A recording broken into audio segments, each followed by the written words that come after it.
Good morning children. आज हमारा जो बिंदु है वो क्रिया है, इस पर हम चर्चा करेंगे। क्रिया किसे कहते हैं? करना या होना। किसी कार्य के करने या होने को हम क्या कहते हैं? क्रिया कहते हैं। किसी कार्य के करने या होने को क्रिया कहा जाता है। देखिए यहाँ पर लिखा है करने या होने, यानी कि कुछ क्रियाएं तो हम करते हैं, जैसे मैं लिख रही हूँ, पढ़ना है ना, पढ़ रहे हैं। और कुछ क्रियाएं होना यहाँ पर लिखा है जो प्राकृतिक, जो स्वयं घटित होती हैं, जैसे बारिश का होना, फूलों का खिलना, सूरज का निकलना। तो कुछ क्रियाएं हम स्वयं करते हैं और कुछ क्रियाएं अपने आप घटित होती हैं। तो क्रिया का क्या हुआ कि किसी कार्य के करने या होने को हम क्रिया कहते हैं। ठीक है, क्रिया कहते हैं, ये इसकी परिभाषा है। और दूसरा क्या है? क्रिया का जो मूल रूप है, क्रिया का मूल रूप क्या है? धातु है। आपको याद होगा संस्कृत में क्या है? संस्कृत में जब हम क्रिया पढ़ते हैं, आपका संस्कृत हमारी सबसे प्राचीन भाषा है और वहां पर हमारे 5 लकार होते हैं, 5 प्रकार के हमारे लकार होते हैं। तो वहां पर जैसे हमने पठ, पठ क्या है? पठ मीन्स होता है पढ़ना, पढ़, है ना। तो ये पढ़ ही, ये क्रिया, यही धातु कहलाता है। तो यानी कि जो हमारी ये क्रिया शब्द आया है, ये संस्कृत के ही मूल शब्द से आया है, जिसको हम संस्कृत में धातु कहते हैं, हिंदी में क्रिया कहते हैं और इंग्लिश में हम इसको क्या कहते हैं? वर्ब कहते हैं। तो बहुत सारी क्रियाएं हैं, जैसे पढ़, लिख, हंस, खाना, है ना, ये सब क्या है? क्रियाएं हैं। अब क्रिया की क्या है कि जो आपकी मूल रूप से धातु, इसका जो पठ है या पढ़ है, पठ मीन्स क्या होता है? पढ़ना, है ना। तो पढ़, इसके साथ हम क्या करते हैं? ना प्रत्यय लगा देते हैं। तो हमारा क्या है? सामान्य क्रिया बन जाती है या सामान्य रूप बन जाता है। जब हम क्या है? क्रिया के साथ न प्रत्यय लगा देते हैं तो वो हमारा सामान्य रूप से सामान्य क्रिया बन जाती है। पढ़ना, लिखना, हंसना, इस तरह से। ठीक है, अब यहाँ पर क्रिया के भेदों की बात कर लेते हैं।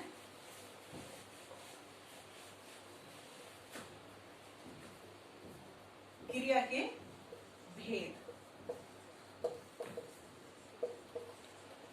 कर्म के आधार पर, कर्म के आधार पर क्रिया के 2 भेद होते हैं। कितने होते हैं? 2 भेद। कर्म के आधार पर 2 भेद होते हैं। सबसे पहला आता है सकर्मक क्रिया और दूसरा आता है हमारा अकर्मक क्रिया। क्या मीनिंग है इसका? स का मतलब क्या होता है? देखिए यहाँ पे स उपसर्ग है, स प्लस कर्म, यानी कि स का मीनिंग होता है साथ में या सहित। तो क्या हुआ? कर्म के सहित जो क्रियाएं होती है, जिसमें कुछ कर्म भी हो रहा होता है। और अ का मतलब क्या होता है? नहीं। अ प्लस कर्म यानी कि रहित, कर्म से रहित या बिना, या बिना, यानी कि जहां पर कुछ क्रियाएं ऐसी होती हैं कि जहां पर कर्म नहीं होता है, वो हमारी क्या कहलाती है? अकर्मक क्रिया कहलाती है। जैसे मैं आपके सामने एक एग्जाम्पल लिखती हूँ। राम पुस्तक पढ़ता है। यहाँ पे राम क्या है? राम हमारा संज्ञा है, कर्ता। ठीक है, ये हमारा क्या है? कर्ता है। और दूसरा पढ़ता है, क्रिया है। और पुस्तक, ये यहाँ पर क्या हो रहा है? कर्म हो रहा है। तो ये हमारी कौन सी क्रिया हो गई? सकर्मक क्रिया हो गई। अब इसका फार्मूला क्या बना हमारा? कर्ता प्लस कर्म प्लस क्रिया। क्रिया की एक खास बात और है, या इसकी एक विशेषता और है कि ये क्या है? ये जस्ट अपने से आगे वाले शब्द पर प्रभाव डालती है। क्रिया की क्या विशेषता है कि ये अपने से आगे वाले पर प्रभाव डालती है।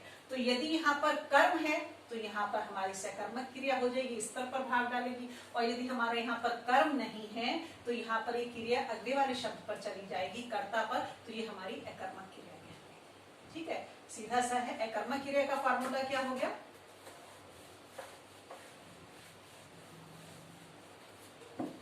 अकर्मक क्रिया का हो गया हमारा यहाँ पर कर्ता प्लस क्रिया, यानी कि यहाँ पर हमने कर्म हटा दिया तो कर्म नहीं है। जैसे मैं एक उदाहरण लिख देती हूँ, राम पढ़ता है, पढ़ना क्रिया, और यहाँ पर राम कर्ता। तो यानी कि क्रिया की क्या विशेषता है कि सीधे जस्ट अपने से आगे वाले शब्द पर प्रभाव डालती है। तो कर्ता पर यदि प्रभाव पड़ता है, जो भी हम क्रिया करते हैं उसका कर्ता पर प्रभाव पड़ता है, तो हमारी अकर्मक क्रिया कहलाती है। और यदि हम कोई भी कार्य करते हैं और उसका कर्म पर प्रभाव पड़ता है, तो हमारी सकर्मक क्रिया कहलाती है। ठीक है, जैसे मैंने आपके सामने उदाहरण लिखा, राम पुस्तक पढ़ता है। ठीक है, अब यहाँ पर क्या है, राम हमारा कर्ता हो गया, पुस्तक हमारी कर्म हो गई और पढ़ना क्रिया हो गई। तो यहाँ पर क्या हुआ, ये हमारी सकर्मक क्रिया हुई और ये हमारी अकर्मक क्रिया हुई। ठीक है, अब यहाँ पर भी सकर्मक क्रिया के दो भेद होते हैं। सबसे पहला, इसके भी दो भेद हैं। सबसे पहला आता है एक कर्मक क्रिया, यानी कि एक, सॉरी इसकी स्पेलिंग रॉन्ग होगी, एक कर्मक क्रिया, और दूसरा है आपका द्विकर्मक क्रिया। देखिए यहाँ पर शब्द से ही समझ में आ रहा है कि जिसमें एक कर्म होगा वो हमारी एक कर्मक क्रिया होगी, और जिसमें दो कर्म होंगे वो हमारी द्विकर्मक होगी। उदाहरण के तौर पर हम कर लेते हैं,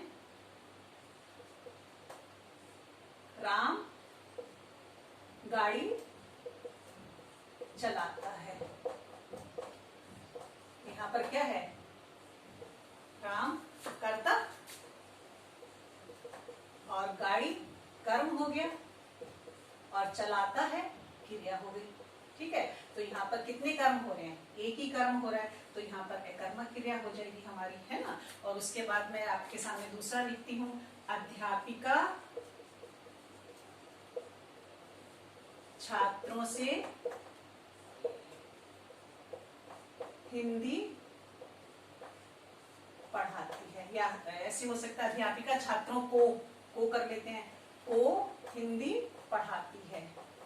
ठीक है, तो यहाँ पर ये क्या है, अध्यापिका आपका कर्ता हो गया और छात्र यहाँ पे कर्म, और उसके बाद हिंदी भी आपका कर्म है और पढ़ाती क्रिया। तो यहाँ पर क्या हुआ, दो कर्म हो रहे हैं, तो ये हमारी द्विकर्मक क्रिया होगी। यानी कि जिस वाक्य में हमारा एक कर्म हो वो अकर्मक क्रिया हो गई, और जहां पर दो कर्म हो वो हमारी क्या कहलाती है, द्विकर्मक क्रिया कहलाती है। ठीक है, उसके बाद हम संरचना के आधार पर क्रिया के भेद पढ़ लेते हैं।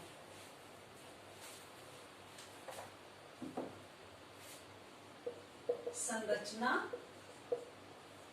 के आधार पर क्रिया के कितने भेद हैं, आपको कहीं पर 4 भी मिलेंगे, 4 भी हैं, और कितनी किताबों पर आपको 5 भी मिलेंगे। ठीक है, सबसे पहला यहाँ पर आपका क्या है, संयुक्त क्रिया, और दूसरा आपका हो गया पूर्वकालिक क्रिया, और तीसरा आपका नाम धातु क्रिया, और फोर्थ है आपका प्रेरणार्थक क्रिया। और जो कहीं कहीं पर किताबों में आपको 5वां भी इसका भेद मिलता है, वो हमारा है कृदंत क्रिया। कृदंत क्रिया यानी कि कुछ किताबों में आपको क्रिया के 4 ही भेद मिलेंगे और कहीं कहीं पर आपको 5 मिलेंगे, वैसे वास्तव में होते 5 ही हैं। ठीक है, अब हम इन पर एक एक करके चर्चा कर लेते हैं। सबसे पहले हम लेते हैं संयुक्त क्रिया। संयुक्त का मतलब क्या होता है, संयुक्त का मतलब सबसे पहले आप इसका मीनिंग निकालिए। संयुक्त का मतलब होता है जुड़ना, जुड़ना, यानी कि यदि कोई चीज जुड़ती है तो क्या है, अपने आप में दो होंगी ना, तो दो, यानी कि यहाँ पर हम बात किसकी कर रहे हैं, क्रिया की बात कर रहे हैं। तो यहाँ पर क्या होगा कि आपकी दो क्रियाएं साथ में जुड़ी हुई होंगी, तो वो हमारी संयुक्त क्रिया कहलाती है। आपकी यहाँ पे संयुक्त क्रिया की डेफिनेशन क्या होगी, दो या दो से अधिक धातुओं की योग से बनी क्रिया को संयुक्त क्रिया कहते हैं। क्या हो गया, दो या दो से अधिक धातु, धातु यानी कि क्रिया से बने शब्द को हम संयुक्त क्रिया कहते हैं। जैसे मैं आपके यहाँ पर बता देती हूँ, संयुक्त का मतलब जुड़ना। यहाँ पर हम एक उदाहरण भी कर लेते हैं। सबसे पहले यहाँ पर आपका उदाहरण आ जाएगा, बच्चा पढ़कर सो गया। सो गया यानी कि यहाँ पर क्या है, बच्चा आपका करता है और सो गया, यहाँ पर सोना और गया, यहाँ पर दो क्रियाएं होगी आपकी। तो ये हमारी यहाँ पर यदि मैं इसको अंडरलाइन करती हूँ तो ये हमारी क्या है, संयुक्त क्रिया बन जाती है। ठीक है, जैसे एक और हम आपका यहाँ पर उदाहरण ले लेते हैं। आपका यहाँ पर एक उदाहरण क्या है, मोहन ने भागकर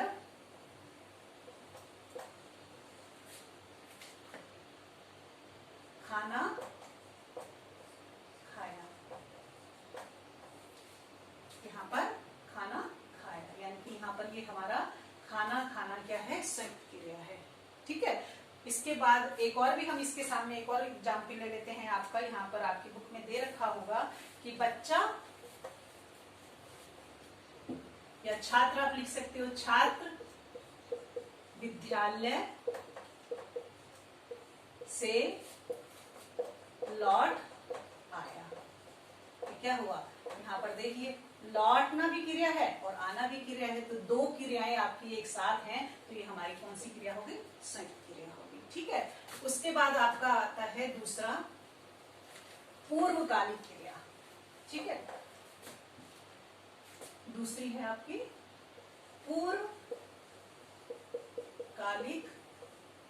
क्रिया। पूर्वकालिक क्रिया किसे कहते हैं, पूर्व का मतलब क्या होता है, पहले, और काल का मतलब होता है समय में, यानी कि जो क्रिया पहले समय में ही पूर्ण हो चुकी हो वो क्या कहलाती है, पूर्वकालिक क्रिया कहलाती है। यानी कि मुख्य क्रिया की आपकी वो पास्ट टेंस में होती है, और दूसरा क्या, यानी कि काम वो हो चुका होता है, वो पहले समय में, यानी कि आपका पहले ही समय में कार्य हो चुका हो, उसे पूर्वकालिक क्रिया कहते हैं। एक तो इसकी ये पहचान है। दूसरा इसके साथ क्या है, कर शब्द का भी प्रयोग होता है मुख्य क्रिया के साथ। ठीक है, जैसे मैं आपको बताऊं, चिड़िया, उदाहरण लिख देती हूँ आपके सामने, चिड़िया उड़कर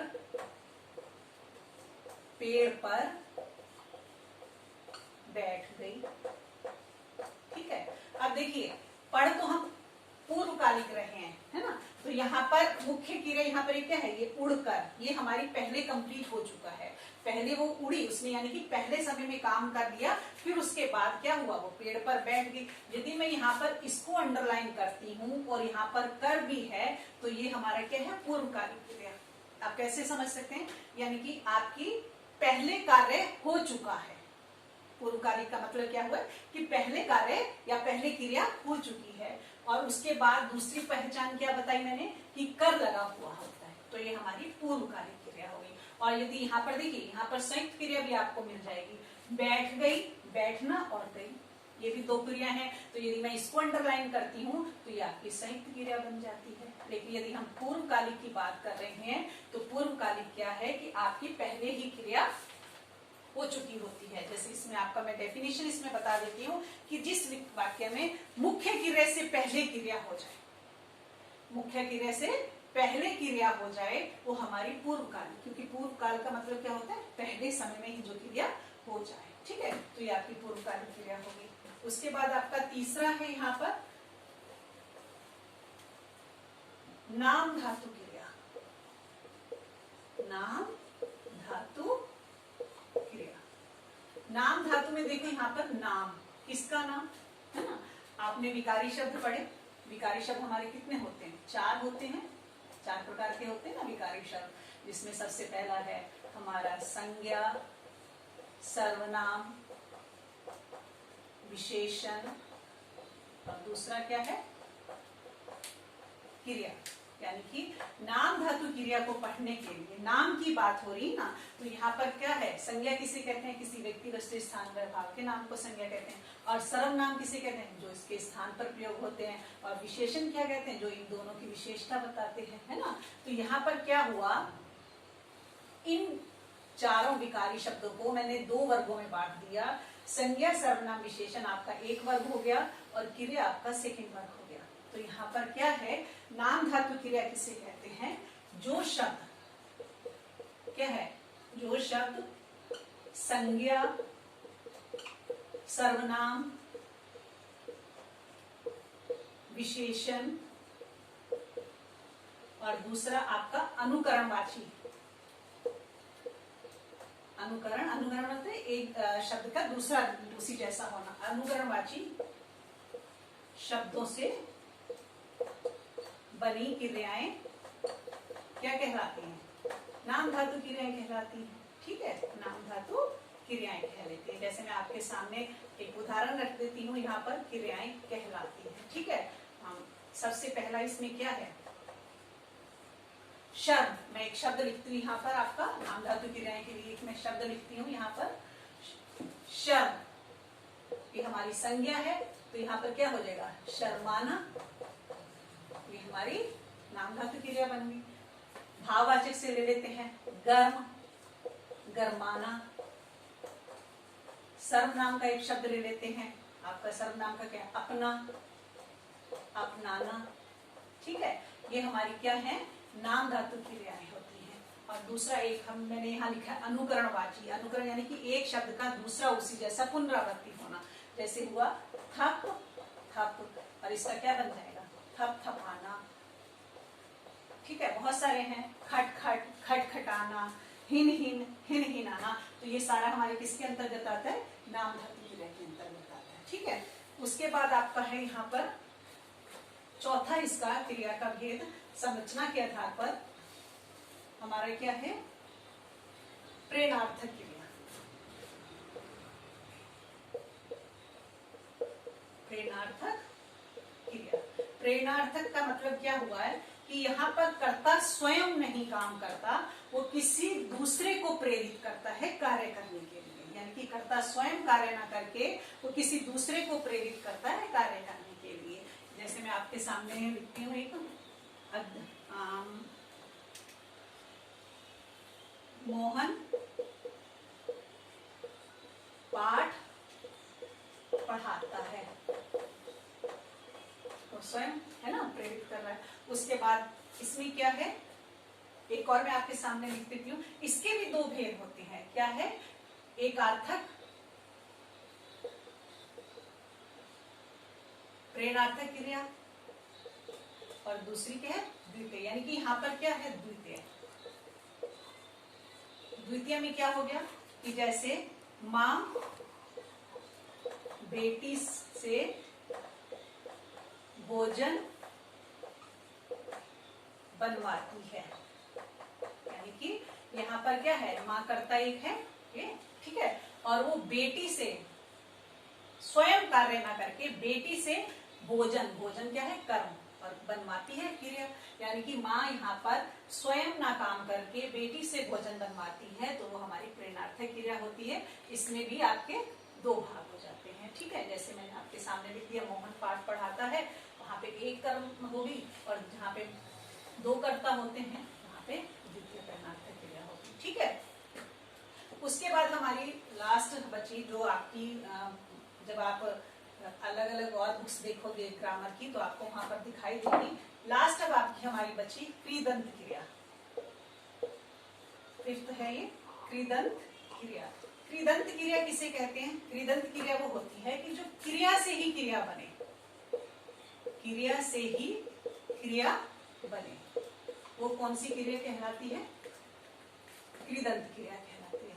और इसकी एक और क्या बात है कि हम जो क्रिया का मूल रूप धातु होता है ना, तो हम ना प्रत्यय लगाते हैं, लेकिन यहाँ पर क्या है कि ना प्रत्यय के अलावा भी आप और प्रत्यय कुछ लगाकर क्रियाएं बना सकते हो। और आपको याद होगा, ये मैंने आपको बताया था, विकारी हमारे जो 4 प्रकार के होते हैं उसमें मैंने आपको 2 वर्गों में बांट दिया था, संज्ञा, सर्वनाम, विशेषण और आपका क्रिया।